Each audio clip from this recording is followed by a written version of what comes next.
Well, it's great to be back with the familiar faces, at least some familiar faces, and live, and hopefully that will last. I did a press conference about a week and a half ago with the Secretary of State's office. We do some data analysis on new business filings. And in that particular press conference, when I was mentioning some things, people jumped on one particular piece. So that's coming up here quickly. I will tell you what they jumped on in just a second. So you can see the title, Firmly in the Recovery Mode. That's what the story we're sticking to right now. Certainly, I think after all is said and done, we're going to see that GDP hit its previous peak, probably somewhere back around April or May. Now, again, that's the previous peak, but that is not, not accounting for where the trend would have been if we had the potential GDP during that time period. So we're still down about 2+% from where GDP would have been without the corona recession. But still, the recovery there has been impressive. I don't think it should be that surprising given how much government stimulus has come into play here and how the consumer never really backed away from the table. Everybody was fearful the consumer was going to back away from the table. And you're going to hear sort of some of that in my front-end comments that are referring to the national economy. The employment story, while still nice, and you've heard probably a week ago we announced 1 million new jobs in the month of July. It's great numbers, but even with that, you can see we're still down about, give or take 6 million jobs from where we were. So we still have a significant amount of a difference, if you will, between where we were in terms of total employment and where we are now.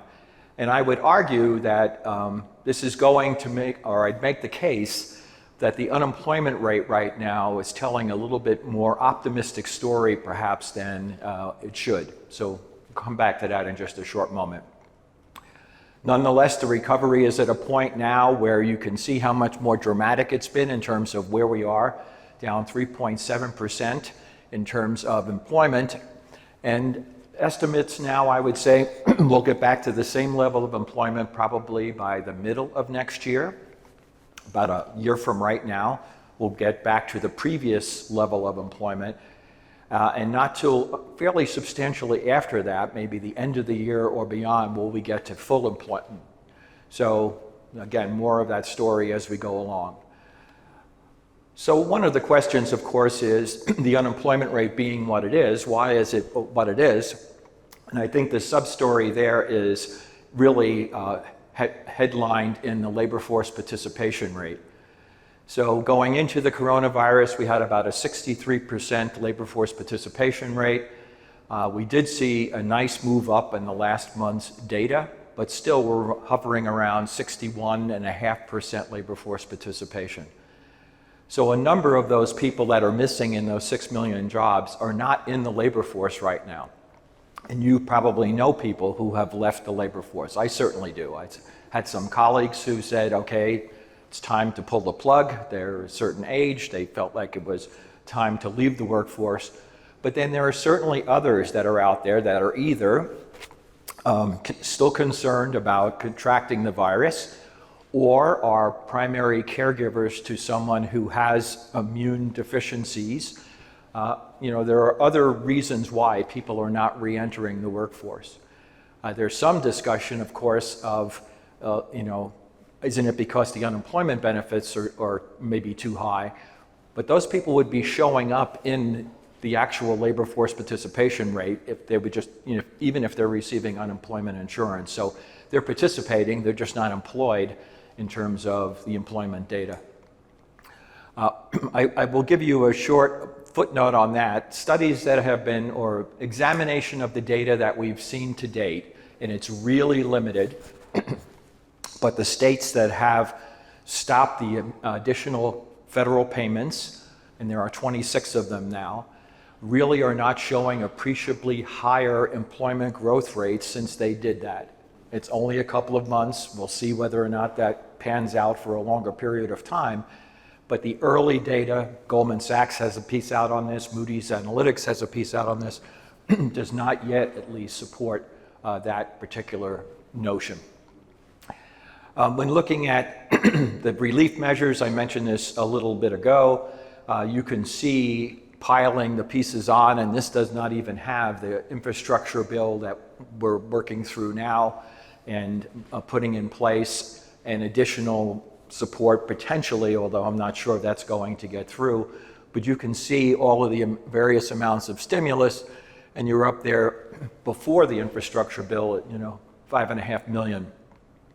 A lot of that is waning at this point in terms of where we are. The unemployment benefits are scheduled to run out, the federal additional ones in September.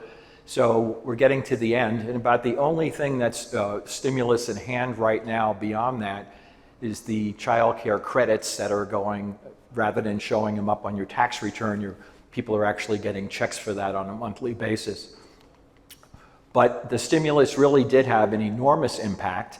If you look at the green part of this particular slide, you're seeing the times when stimulus checks went out, the rebate checks and so on, and you can see that green piece, which is the transfers, dramatic increases in the amount of transfers that occurred in the economy. So if you, excuse me, if you're someone who doesn't care about debt, I guess this is good news. Unfortunately, people who have heard me speak before know that, like, I don't sleep at night because of debt, so this is not the best news for me. But I think you have to make the case that a lot of the stimulus, at least, particularly the early stimulus, really helped the economy get back on stronger footing, supported a lot of people staying in place, if you will, during a really dramatic time. So I think you can make a very strong case that it was effective, particularly through 2020. The question is how much longer, did we need to do more, and so on, that we've seen. And you're seeing the byproduct of that with record balances in banks and huge amounts of savings in the economy right now. So we're seeing sort of, again, the byproduct of that as we look at this. So this kind of shows you, in addition to that, the household wealth piece. So you have income, you have wealth, and you have household debt burdens at extremely low levels, and all of that, I think, makes a strong case that the consumer continues to be able to help carry the economy through this year and into at least the first half of next year. So we're talking about 6.5+% growth in GDP this year. We're talking about 4.5% GDP growth for next year. But I may be under assessing how much the Delta variant could impact that. And that was the controversy that occurred in the press conference call, because I was making the case that I saw between consumption and the amount of savings that households have and business investment, which seems to be on a really good level right now, all of those things seem to really make the case for strength in the economy throughout the rest of the year and well into next year. Corporate profits also earnings looking to bounce back right now. Business investment very strong this year, scheduled at least forecast to be very strong next year. So the private sector doing its part in terms of helping keeping the economy grow. A lot of those investments in this year seem to be productivity enhancing investments. So there's this sort of side story, and I don't have a slide on productivity in here, but there's a side story that's talking about productivity in the economy, and we've seen pretty big jumps in productivity in the economies during the last year and a half. Some of it's deceptive in the sense that the sectors that have very low productivity were the sectors where everybody got laid off, like restaurants and hotels. Those are notoriously low productivity, at least low productivity growth sectors. And then, so that's hiding, if you will. Some of those jobs were lost. The sectors that continued to gain jobs were the sectors that worked more with telecommunications, were able to do work from home, were able to do things that were more technologically savvy. So we had that sort of situation going on. And So the high productivity sectors were growing, the low productivity sectors were laying people off, and so the net of that is you got some productivity growth just due to compositional effects. But it goes beyond that. It goes to the fact that businesses figured out how to do things with fewer people and more efficiently, and very strong investment in both computer and technology, software, and so on. So some of that productivity growth isn't going away, and maybe that turns out to be a good thing in the sense that when we get through this, on the other side, we're going to have labor shortages just based on demographic change. You've probably heard the phrase somewhere along the line, secular stagnation, the fact that a lot of the developed countries are in sort of a long-term decline in terms of GDP and output, and relating to one of the major pieces being the demographics of the country. So when we're looking at this story, we're making the case that the productivity, some of it at least, is here to stay. And for the workers, that's a good thing, because that enables the companies to be able to pay higher wages. So it should be a win for the company, but also a win for the laborers in terms of seeing higher wages. And we're pretty much seeing that over the last year. The vast majority of sectors in the economy are showing wage gains, decent wage gains, and some of the lower productivity areas, even as the economy has reopened, are certainly experiencing significant wage gains, like restaurants, hotels and lodging, and so on. So one other thing we would look at are confidence indexes or indices, and in this particular case you can see both the manufacturing, although it's tailing off a little bit, and the non-manufacturing or services index, both at very strong levels. So businesses are signaling life is good. Consumer sentiment and consumer confidence, so this was not updated for the Michigan consumer sentiment yet, but we just had a very disappointing consumer sentiment report come out of the University of Michigan. So we had been seeing decent levels of confidence. The Michigan Sentiment Survey comes out twice a month, so they came out with their mid-month survey. The Conference Board, the one on the left, only comes out once a month, so they haven't done an August survey yet. But what we've seen in terms of the Michigan survey was a pretty dramatic drop-off that just came out. And it's difficult to see completely where that's coming from, but you have to think it's the logic of the Delta variant is really driving part of that, because it's certainly not being driven by labor force types of things like job openings. The job openings and labor turnover survey, something called JOLTS, was released in the last week, and record-setting number of open jobs in the US, over 10 million jobs sitting out there.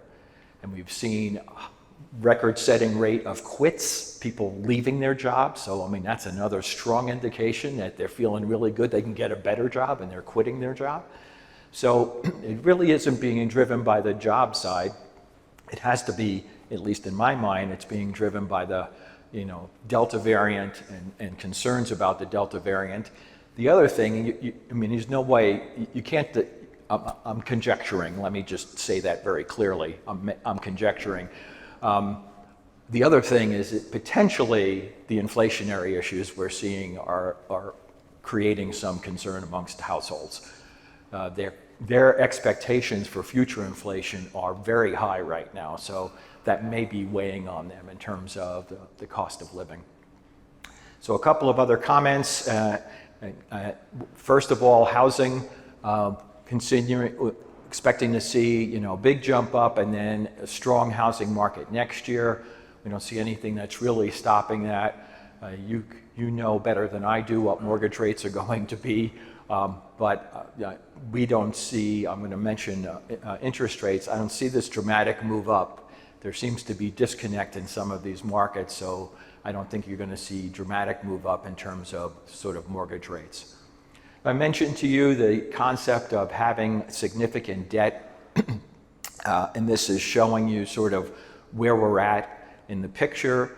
The much scarier picture is the next one, which shows you the federal debt as a percentage of GDP and where it's forecast to go as we go forward. So, more and more people are going to be collecting Social Security and going to be on Medicare, and as baby boomer demographic moves into that. So this is the Congressional Budget Office, so it's a nonpartisan group. They forecast for both sides of the aisle to try to give projections on the federal debt. So I think some people are sitting there in the back of their minds and saying, are we going to try to inflate our way out of this? I don't think the Federal Reserve has any interest in doing that, but I think there may be other elements of government that might say, a little bit higher inflation rate might be just fine. So as you know, the Fed has a significant balance sheet. I know a lot of you follow these things more carefully, so I'm not going to spend a lot of time here. But of course, the question here is tapering.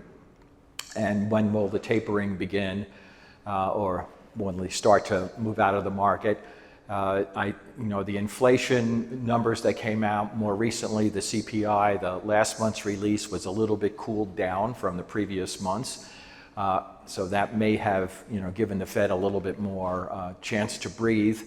But I think there's a lot of people who believe, economists who follow, monetary economists who follow this, I think the tapering is going to happen in end of this year, like December kind of time frame, or January of next year. It's the NABE policy survey that was mentioned earlier. That was one of the questions, and they didn't come out with the survey results yet. So it'll be interesting in seeing what the NABE group thinks in terms of when the tapering will occur. Of course, whatever NABE thinks doesn't mean anything. It's what the Federal Reserve thinks that makes the difference at the end of the day. Last week I was involved in a conference, and Esther George gave the final keynote address of the conference, and you may have easily, Esther George, who I'm sure everybody in this room knows, other places they don't know, but chair of the Kansas City, or president of the Kansas City Federal Reserve Bank. And Esther said in her press release, she made a comment about tapering, and immediately that hit the wire, like immediately. I was listening to the speech live. She hadn't gotten to that in her comments, and it was showing up on Market Watch and on other that was the one thing they were keying in on, that she was saying she advocated the tapering to begin sooner rather than later, joining some of the other district bank presidents. I think what she said more interesting in the comments were talking about the inflation and why she believed the inflation was that we're facing now is more transitory, what kinds of conditions were bringing that about. Well, a couple of sort of comments here. So this is sort of interest rates in terms of where they've been, and then this is sort of the interest rate forecast. And again, happy to share this, or FHLBank can share this presentation with you should you be interested. But this is sort of where we think things are going. But you can see, even in like the longer time frame, we're not getting up into really high numbers until 2025 and sort of beyond. So the tick up in short-term rates associated with this, based on the dot plots of the Fed, which I'm going to show you here in just a second. But you can sort of see even the midterm rates. And I wouldn't be surprised at all if the 10-year is at 1.8 at the end of the year. I mean, there's just so much quantitative easing in the world. 80% of the bonds in the world are under 2% right now, global, and there's so much global liquidity. I don't know how you can, it's not easy for me to foresee how you have a 10-year rate that goes up that dramatically, since there's so much global liquidity. But you can see again from the dot plot that they did at the March meeting, this had moved quite a bit, and you start to see not much expectation for a rate increase in 2021, but certainly some definite movement up in 2022, and a lot of more movement up in 2023. So this is sort of how things come about. Loan delinquency, I almost deleted the slide. I don't know how much we can say about this in the sense that so many loans are in abeyance. So you have the issues with mortgage loans that became interest accruing if they were federal government backed, but they didn't have to be paid. Certainly your student loans. So the overall picture here, the only place that we might have seen a little bit was in auto loans, and I've heard from differing groups that I've spoken to that the auto market is so strong that people aren't even necessarily giving up on their car. They're selling it if they can't pay their loan, because the rates have been, the used cars prices have been so strong. And just as a sidebar on that, the inventory is like at an all-time low for cars right now, and it's no real end in sight in terms of prices on automobiles falling in the near term. I know we're hearing all of these things on how, as we get back into adjustment, we're going to see better things, but right now we haven't seen sort of too much of that. So closing out the sort of national section and tying it a little bit to Colorado, you can see in terms of the colors, the tan that you see, well, this is just the national one. You can see all items, and then you can see the core. And if you just focus on the upper sort of left for just a moment, you can see why people have been getting so nervous in April and May and June and July as we've started to see this really rocket up. Even the core, which eliminates food and energy, we've had decently high increases. And as I mentioned, it did back off a little bit in last week's reading, but the producer price index was up a full % for the month. So there's still concern that there's inflationary pressure within the system. And a lot of businesses, particularly small businesses, are reporting that they're going to start passing a significant amount of that on to the older population, to the consumer population, not the older population, but the consumer population. So that sets us up for talking a little bit about Colorado for a few minutes, and where are we and where have we been. And people are always concerned about this because they want to know how is Colorado ranking. And of course, for many years we were top 10, positively in the top 10 in almost every one of these categories. But the last year has been difficult. Started off by February of 2020, before Corona really took effect. We started to see a little weakening related to the energy industry, and that had some repercussions. We saw a significant job loss in natural resources and mining. And then, of course, in March, we saw the impact of Corona. And the state does have a significant tourism element to it. So, the combination of those factors really caused Colorado, at least early on, to seemingly be suffering more than the country as a whole. And then we also had the sort of November surge earlier than other parts of the country did. And so our data seemed to be lagging the national data. The more recent numbers are quite a bit stronger. Our percentage of job recovery is greater than the nation's. We still can't, so the 1 million jobs that was announced for August nationally, we won't have the state breakout of that for another week and a half or so. So I can't tell you what the July numbers look like. But back in June, we were doing significantly better in terms of percentage of job recovery. But we were doing worse in terms of unemployment rate. So everybody's jumping on the unemployment rate and saying, well, why are we, and it's the same reason I mentioned to you earlier. Our labor force participation rate is one of the highest in the country, and people came back to work in Colorado, unlike many other states in the country. We're pretty much at the same labor force participation rate we were going into Corona, and the country's a percentage point and a half below. We did see a little bit of change in terms of population. We continue to see a pretty weak bottom piece, which is the natural increase in the state. This is and there's definitely questions about whether or not movements away from urban areas will ultimately be positive or negative for Colorado.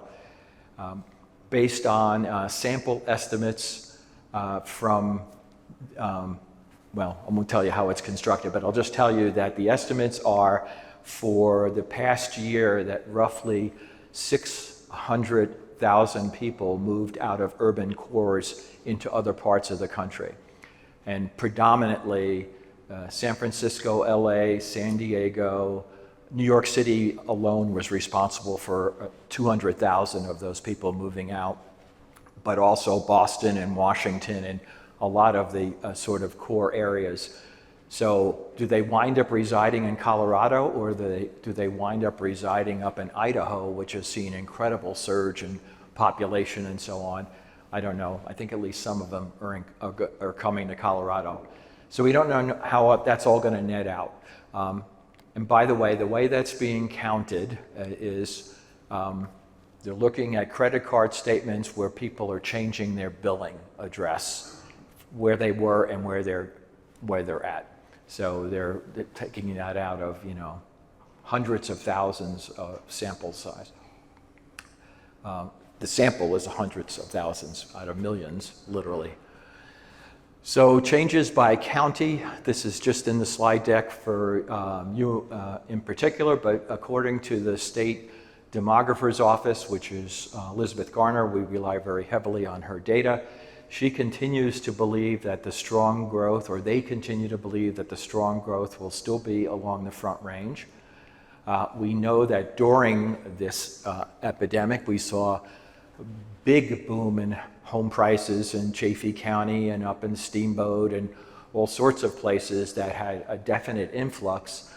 But those numbers are, relatively small base in terms of population base. They still believe that the strong growth is going to be in the, I would say, that El Paso, Colorado Springs up to the Wyoming border. And then overall employment growth, so not easy for you to tell here, but we're kind of in that sort of middling range. Nevada is surging. And this is, I should have said this up front, but this is all sort of difficult to do when you do year-over-year analysis, because last year was a mess, right? February, March, April. So a lot of the things we're doing comparing them to the same month in 2019 and saying, where are we in terms of 2019? 2019 was a solid year, overall had good growth, so where are we compared to 2 years ago in terms of the overall picture? And so again, this is year over year. So Nevada, of course, reopened, and the casinos reopened significantly, and you can sort of see this sort of super strong growth there. Historically, we have not really ever done what you're seeing here, but we usually give a forecast in December, and then we say, okay, that's the number. And this past year, we came out with a forecast and said, there is so much uncertainty, how can we possibly come out with a specific number? So we put a barbell around it that you can see, a confidence interval off of our forecast based on our modeling that we're doing. And then we just came out with, in the middle of the year, we just came out with a mid-year update. And you can see that the mid-year update is showing really dramatic growth. We're on the number of 80,000 jobs for the year, but we wouldn't be surprised if that number got quite a bit higher, like 100,000.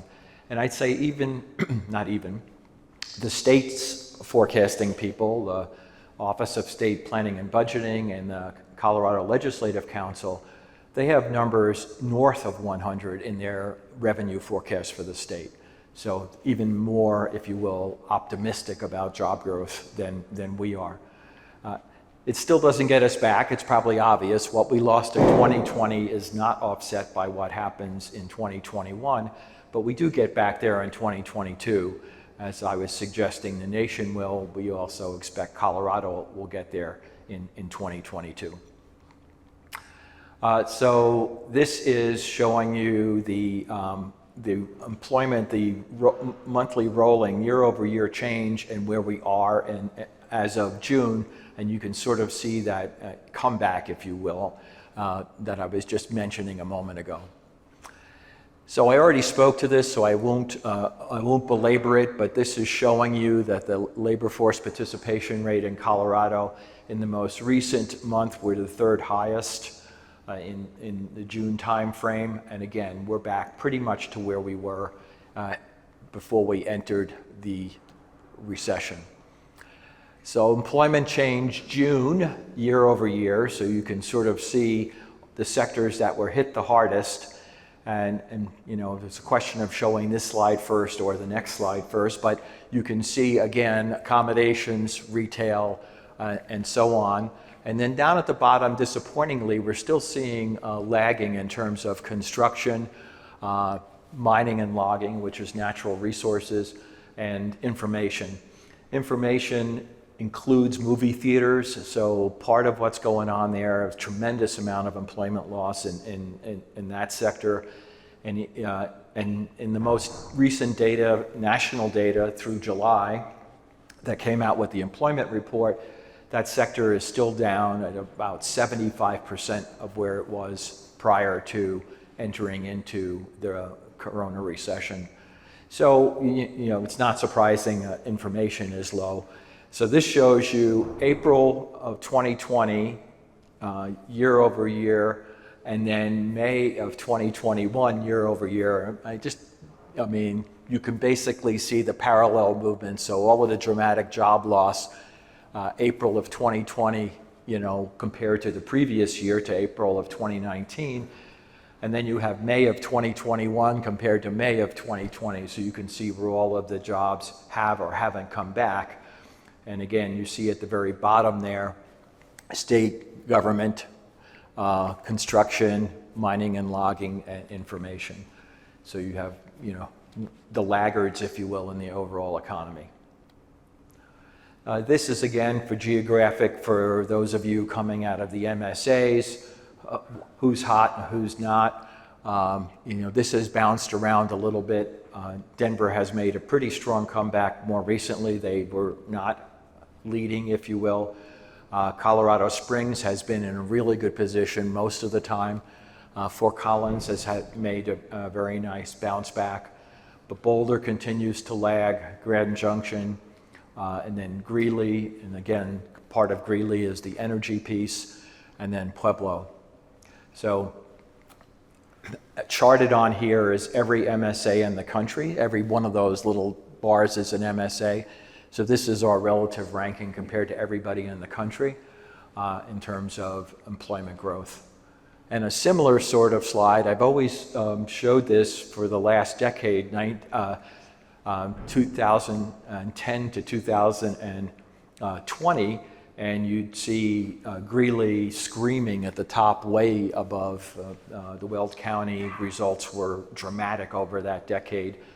Energy, but also many other things, diversifying the economy, a lot of, in my opinion, very good public policy in that area. But you can see if we look at 2020 and just go forward from January of 2020, what's gone on so far in this decade, the Springs has been the hottest growth market in Colorado. And at the bottom you see Greeley, but Boulder is right there with it, and Pueblo. So you see kind of some differences that we haven't seen historically, kind of a little bit of a flip. This is a question that comes up in almost every presentation, so I'm looking at where I am in the total slides. Okay, so this is something I'll just sort of mention quickly.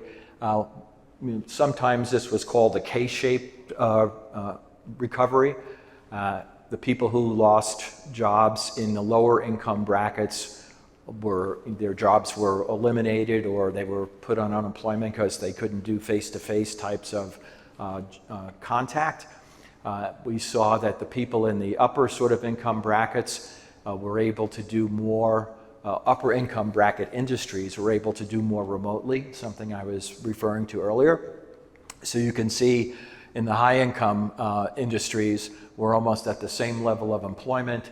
In the middle income industries, we're getting close, And in the low-income industries, we're still down over 10% in terms of employment from where we were.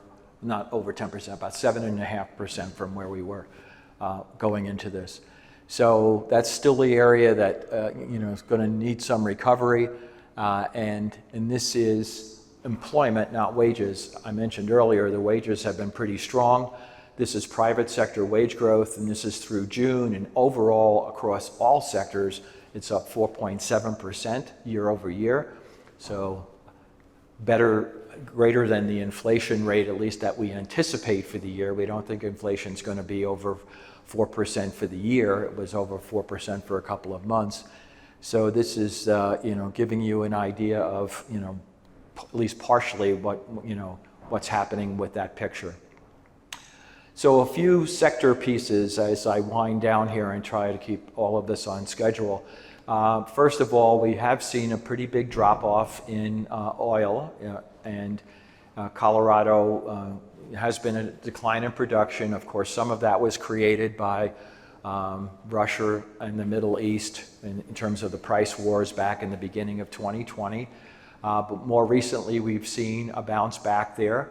And one encouraging sign, at least, is that we've seen a jump up in the price of oil, and associated with that, we've started to see a rise in the rig count. So we're hopeful that for the areas that are very dependent on this, that we'll see a little bit more activity. Some of the rig count jump has actually been out on the western slope in the Mesa County area, but also up in the Weld County area. In terms of construction and real estate, home price index by MSA, and again, for a long time, this is the absolute flip of what you used to see. The Boulder MSA was sort of the high appreciation area. You can see as the state goes that the Boulder appreciation is down, is at the lowest of any of the MSAs. Then you see Fort Collins and Greeley, and over here on the left, the people from Pueblo, the highest MSA price appreciation in the state of Colorado. And I hear a very tight housing market, but also Colorado Springs and Grand Junction. So you talk to people from those areas. I don't want anybody to get offended when I say this. When I say to the Pueblo people, your housing prices are going up, and they're saying, oh, those Colorado Springs people are moving down here. Then I talk to the Colorado Springs people, and they say, oh, those Denver people are moving down here. And then you talk to Grand Junction, those Denver people are moving out here. So, everybody's got high housing prices. Somebody else is causing their problems. So that's good. Anyway, those are areas that all have had, very reasonable housing prices for a long period of time. So good to see. We still envision that housing units are finally getting caught up, according to the state demographer. Her estimates of housing units, well, our estimates of housing units, but her estimates of household formation are seemingly indicating that we are getting our housing market into a better balance at this point. And you'll see a slide on this in just a second, but we're actually one of the states that's produced a fair amount of housing over a relatively long period of time. So residential permits up this year, year over year, 41% April over April. And you can see, excluding the northern metros, up 30%. So we're seeing a lot of that growth around the state. So this is the slide I was referring to. This is ranked 9th overall compared to for the average housing units produced in that 10-year period the total housing units produced in that 10-year period, 2010 to 2020, we produced the 9th largest amount of housing of any of states in the country. And our overall construction numbers are looking okay, but the big issue, of course, there is that all of it's in residential, 11.5% up in residential, and then in terms of the, again, year over year, the residential's way up, the non-building and the non-residential is down. Some of this is, you talk about non-building, that's infrastructure. For example, that the I-70 project through Denver was probably, the permits were issued a year ago. They weren't issued this year with all that construction that's going on. But the non-residential piece, commercial, industrial, we continue to hear that there's weakness in that area and no significant large projects on the books at this point in time. So it is one of the areas that we are paying attention to. It maybe is describing a little bit of why we have the construction weakness, employment weakness that we do. All right, hitting the last few. DIA continues to be a strong contributor to the economy. You can see the 3-month moving average. We went into this, so this is through June, and of course a big monthly change, but June a year ago people weren't flying, but DIA continues to be one of the busiest airports in the US. We'll see how much that slows down. There is some indication that the Delta variant is slowing down some of the airport traffic, but that's only somewhat anecdotal over the last few weeks, so we'll see when we get the firmer data. And we certainly statewide benefited a lot in terms of public land visits. We had a tremendous year last year, and we think that will continue. Raise your hand if you don't live next to someone who owns a camper. Okay. All right, last couple of comments, national retail and food service sales. So nationally, this is up, and again, very much in sync year over year. In Colorado, our tracking of that shows that restaurant sales are down year over year, I'm sorry, still down about 6% from where they were in 2019. So we're still seeing a little bit of weakness there. And then this is provided just to show you that what we saw, sales tax collections around the state, not everywhere is equal.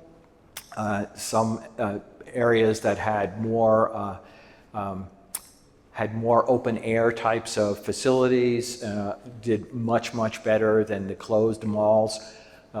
Communities that had big box retail did much better than communities that didn't have big box retail. And so you can sort of see even though overall sales tax is doing well, some areas definitely doing better than other areas. We know this was this huge surge in retail sales year over year, nationally and in Colorado with all of the transfer payments and so on, but again, not equally shared. So a lot of the local governments are doing pretty well, but some local governments are still struggling a little bit. So the last couple of indicators, and I will make it here on time. So we'd like to look at a few things in terms of looking at indicators. One is bankruptcy filings, and they're down here in Colorado, and they're down nationally. It's hard to know what we're seeing here in terms of what I mentioned to you earlier, where a lot of the mortgage loans are in abeyance in one form or another. Do people, if their mortgages aren't a problem, does that enable them not to need to file bankruptcy? Or if they're not getting evicted from their rental property, can that keep them afloat longer? And there's nationally, I'm not saying this for modeling Colorado, we're not even sure what the right number of bankruptcy filings is, what equilibrium is anymore. After the Banking Act was passed down way back in 2004 and 2005, we just haven't seen the same kind of bankruptcy filings. So this is an area where, looking at it year over year is fine, but I don't know, we just don't know. We expect to see an increase going forward from here with the unemployment benefits going out and so on, but I don't think, we're not thinking a surge. I guess that's the punchline. Similarly for foreclosures, with real estate prices rising so dramatically, it's hard to envision the foreclosure as opposed to someone selling out of their property, unless they really financed it at a huge percentage. it's just hard to envision. So those numbers are really, really low, and that's, I guess, a good solid piece. And then lastly, just for the moment, expectations. I took some things out on new business filings, the report I was mentioning to you at the very beginning, but we had extraordinary new business filings the last 2 quarters in the state, and our work with that data indicates that it's usually a great indicator of growth a year to a year and a half out. Not every one of those new business filings becomes a viable firm or entity, but a certain percentage of them do, and they generate a lot of employment in the early phases, years 1 through 5. So we're very optimistic that those new business filings are going to lead to a really strong state economy in the years ahead. This is our confidence index that we do, and this was released July 1st, and you can see for the current period it was high, and then for the second quarter out, we do a 3-month and a 6-month, it came down a little bit. So we see a record-setting number for this quarter, and then we see a little bit of a dip for the quarter ahead. Well, as I mentioned, consumer confidence was down, and the most recent index from the National Federation of Independent Business was down fairly dramatically. It came out just about a week ago. That both of those seem to be heavily influenced by the uncertainty of the Delta variant. So with that, I am moving to Q&A. It's almost time anyway, but I'd love to take at least a question or two from someone. Anyone? Did what I say make any sense? Go ahead. One of the slides you mentioned student debt, and I know a lot of economists, and I think even in one of your prior presentations, you kind of talked about how there could be a potential bubble in the future. So didn't know how the forbearance and possibly the forgiveness might impact that. Yeah. So one of the things is the debt is, I know because I'm helping pay student loans, but one of the things is they're not charging, there's no interest accruing on those either. So basically the balance is the balance. So do I expect a failure rate to go up? Absolutely, when this kicks out, but right now it's not kicking out to sort of the end of this year, and there's discussion of extending that even further. I don't think there's any legislation that's going to get passed that wipes away that debt. They'll keep talking about it, but I think that's a hard one to sell. It does potentially influence other things. And what I mean by that is if you're paying down your student debt, even if you're not forbearing, then you maybe don't have the money for a car payment, or save the money up for a home payment, down payment, or all those other things. So it continues to have some influence.